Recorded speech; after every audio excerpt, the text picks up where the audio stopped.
Hi friends, welcome back to my channel. My name's Jack, this is Jthbooks, and it is time for the April TBR.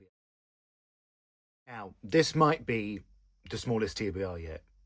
The reading, it's abandoned me, it's gone, it's left me, it's left my body, it's left my soul. And I would like it back. I'm filming this sort of quite early in the month, but I've sort of written off March, really. The reading has not gone great. It has not gone great at all. And that happens, and that's fine. You know, I'm sort of having a bit of a break from it, and, you know, well, I hate it, but, you know, it happens. These things happen, so we just have to deal with it. But I would like it back. It's basically all I do is read, so, you know, what am I doing otherwise? But I would like it back, but we're only going to go for 4 books this month. And we're not, for the first time in years, going to do a non-fiction book this month, because it's just not, it's not, like, I know non-fiction is not the thing for me at the minute. I'm sure I get it back. But right now, it is not the thing. We're still going to have the vote. You know, sorry it hasn't happened this month in March, but we'll get the vote back for April, and we'll have, you know, versus 1, blah, blah, blah. But yeah, we're going to go for books this month that I have heard brilliant things about, seen people raving about, that I really want to read, that I think are going to be great, and all have 5 stars, and, you know, just that vibe. They're just going to give me the vibe that I think is going to get me back into reading. That's what I'm hoping with these books, what I desperately need from these books. So without further ado, let's just talk about these 4 books, and then we'll get onto the vote. If the camera angle changed a bit, my phone fell. If you ever see like an angle change, that looks different, chances are my phone just fell off the side. It happens a lot. But first up this month, I'm going to read Waist Deep by Linnea Marja Ernst, which was kindly sent to me by Jthbooks. It comes out in May, and I would like to read it because I've heard brilliant things. It is translated from the Danish by Sherilyn Hellberg, and I've heard really, really good things. And I have a feeling about it. I just have a feeling about it. So let's find out what it is about together. 5 friends from university, 7 summer days in a cabin in rural Denmark, a chance to swim, sunbathe, flirt, read, and mess around like in the old days. At least that's what Sylvia had hoped for. But when her friends arrive with real jobs, kids, and partners, Sylvia is left wondering what happened to the radical ways of living they embraced at university. Worse, Esben and Karen announce their wedding, striking a blow to Sylvia's simmering, decades-long crush on Esben. A crush that her monogamous girlfriend Charlie would definitely not approve of. Within the rest of the group, desire and anxiety swell in equal measure. Quince finally feels at home in his body and is ready to rave, but Gry's kids have bedtime routines that get in the way. Then again, Gry has also brought her husband Adam, the poster child for a heterosexual masculinity. Quince can't decide if he wants to tear down or tie down. I think it sounds brilliant. I think it's intriguing. It's told like day 1, day 2, day 3. Very, very excited for this one. And thanks to Jonathan Cape sending it to me, and it is out in May. I wish I knew the date, but I don't. It doesn't say. It's in May. Next up, another book that was sent to me by Murky Books is Sunstruck by William Rayfet Hunter. This one comes out on the 15th of May, but I've heard brilliant things. Somebody I really trust on Instagram said this is going to be in the top 10 of the year, and it made them cry, and that's what I want. I want to, like, oh, it's not what I need. I don't think it's what I need, but it's what I want. I have a 5-star prediction for this one. I'm very, very excited. So let's see what it's about. Oh, I am excited for this one. Like ridiculously, I'm really excited for books, and I always want to, like, buy books, but I just don't want to read them. Does that make sense?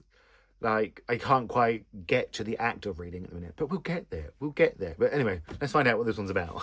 It's summer, and a young man walks through the gates of a luxurious mansion in the south of France, as we all do.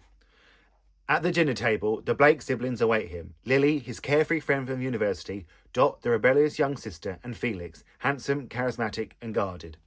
Between sun-drenched days spent lounging by the pool and nights blurring into endless, opulent parties, the man is captivated by Felix's restless allure. As his desire grows, the chance to become part of the family and their world of money and power starts to feel within reach.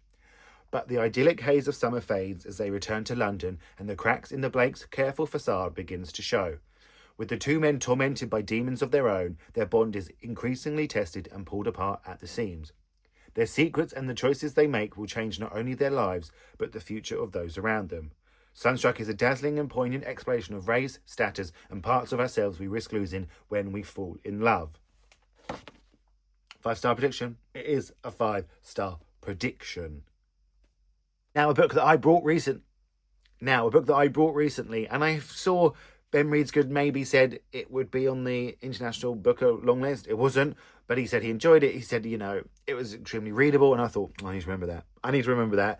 And it is What I Know About You by Eric Chickle, translated by Pablo Strauss.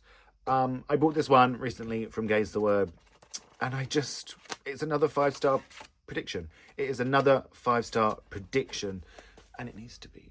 Really does need to be. I feel like it could be like a favourite. And John Ransom, author of The Way Out of Two, and I really like his books. So let's please. 1980s Cairo. Tarek's whole life is planned out for him. A doctor like his father, he has taken over the family practice, married his childhood sweetheart, and is well respected in society. Then Ali, the son of one of his patients, enters his life and turns it upside down. The two men's unsayable relationship sparks a series of events just as dramatic as the Six-Day War playing out in the background. The turn of the millennium finds Tariq living as a doctor in Montreal. Someone is writing about him and to him, piecing together a past he wants only to forget. But who is the writer of this tale, and what will Tariq figure out in time? I just think it's going to be brilliant. Please.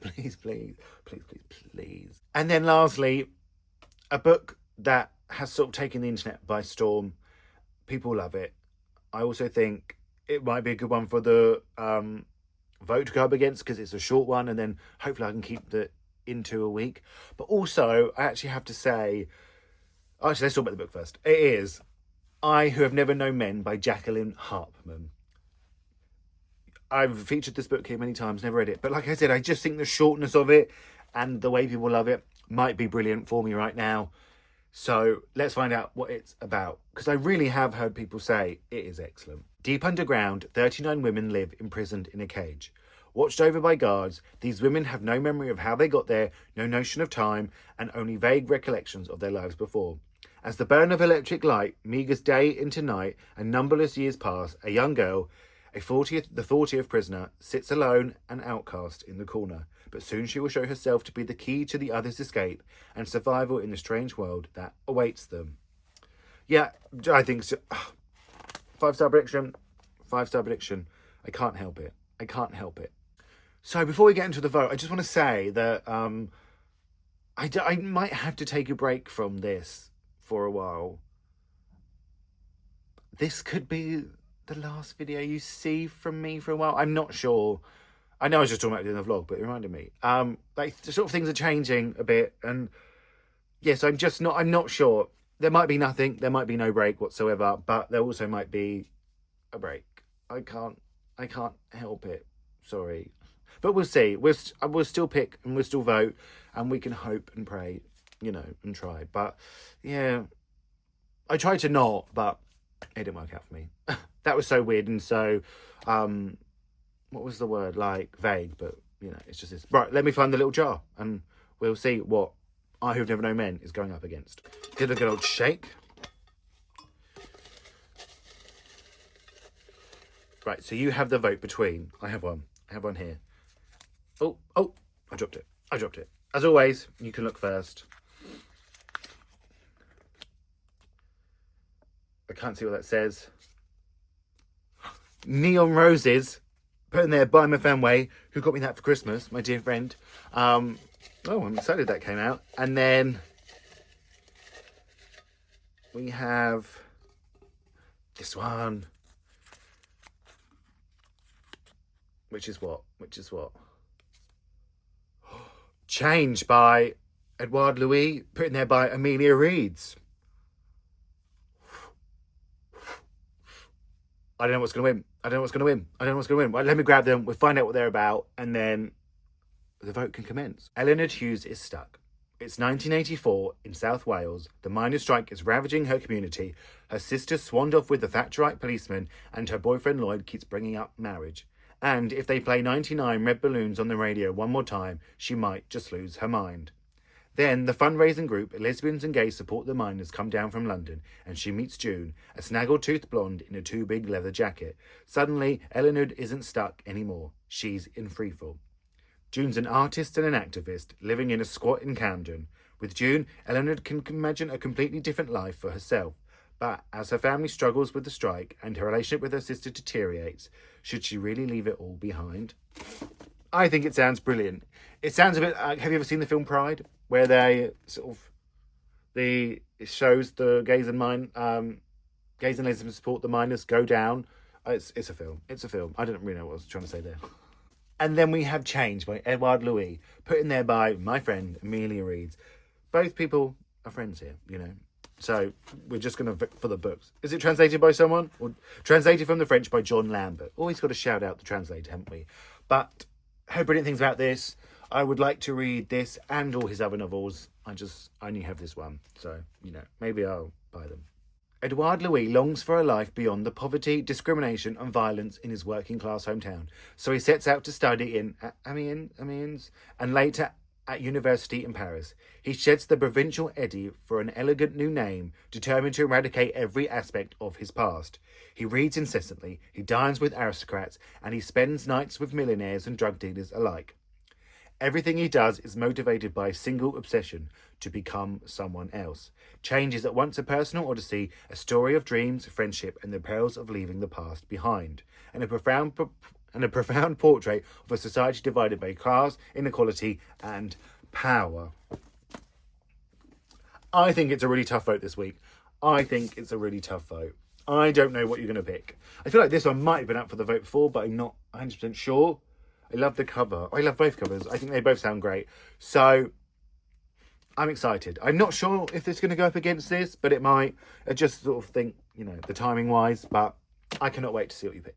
So there we have it. The small TBR for the month of April. We'll just see. We'll just see how it goes. I'm always a bit scared. So, you know, we'll see. Vote down below if you would like. Have a chat to me down below. Let me know if you've read any of these, if you're excited for any of these. I love to chat to you. You know, it makes me very, very happy. Feel free to like and subscribe. I really appreciate that. I'm going to speak to you all really, really soon. Thanks for watching. Bye. That was a weird ending, wasn't it?